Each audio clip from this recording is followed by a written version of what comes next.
Évangile selon Jean, chapitre 10.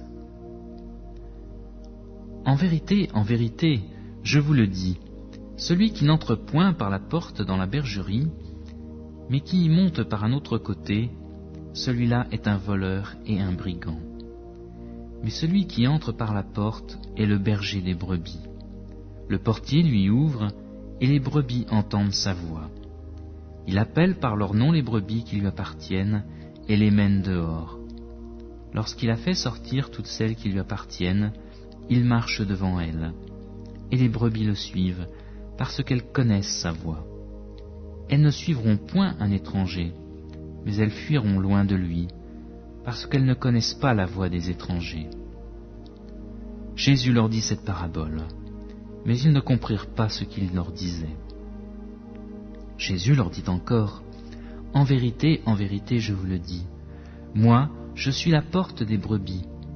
Tous ceux qui sont venus avant moi sont des voleurs et des brigands, mais les brebis ne les ont pas écoutés. Moi, je suis la porte. Si quelqu'un entre par moi, il sera sauvé. Il entrera et sortira pour trouver des pâturages. Le voleur ne vient que pour voler et tuer et détruire. Moi, je suis venu afin que les brebis aient la vie et qu'elle l'ait en abondance. Moi, je suis le bon berger. Le bon berger donne sa vie pour ses brebis.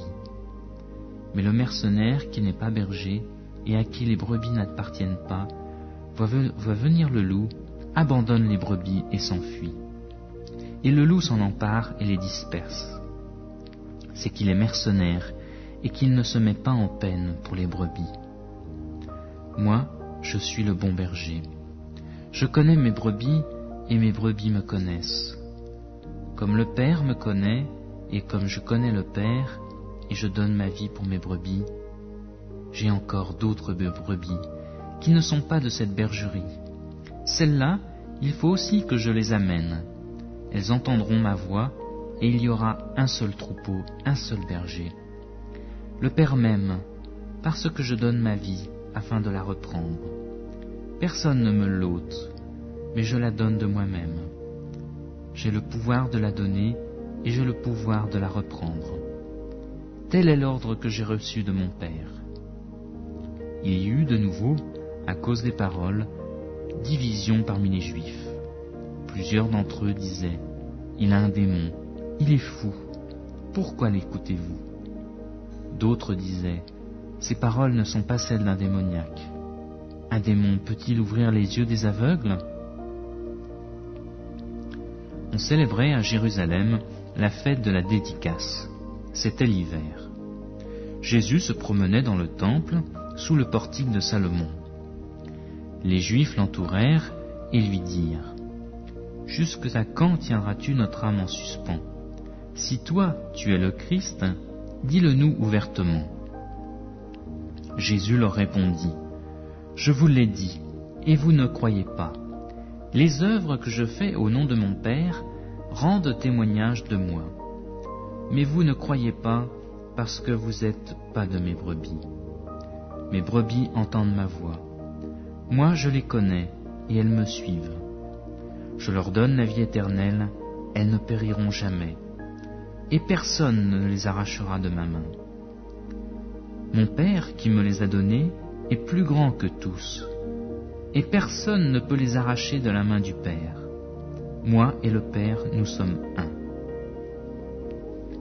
Les Juifs ramassèrent de nouveau des pierres pour le lapider. Jésus reprit et leur dit, « Je vous ai fait voir beaucoup d'œuvres bonnes venant du Père. Pour laquelle de ces œuvres me lapidez-vous » Les Juifs lui répondirent, « Ce n'est pas pour une œuvre bonne que nous te lapidons, mais pour un blasphème, et parce que toi, qui es un homme, tu te fais Dieu. » Jésus leur répondit, « N'est-il pas écrit dans votre loi, j'ai dit, vous êtes des dieux » Si elle a appelé Dieu ceux à qui la parole de Dieu a été adressée, et l'écriture ne peut être abolie, à celui que le Père a sanctifié et envoyé dans le monde, vous dites tu blasphèmes, parce que j'ai dit je suis le Fils de Dieu?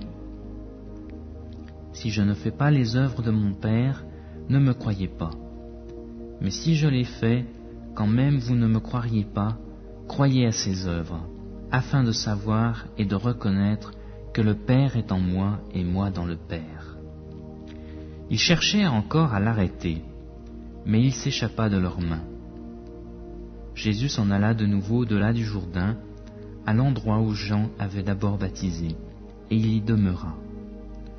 Beaucoup de gens vinrent à lui, et ils disaient, « Jean n'a fait aucun miracle, mais tout ce que Jean a dit de cet homme était vrai. » Et là, beaucoup crurent en lui.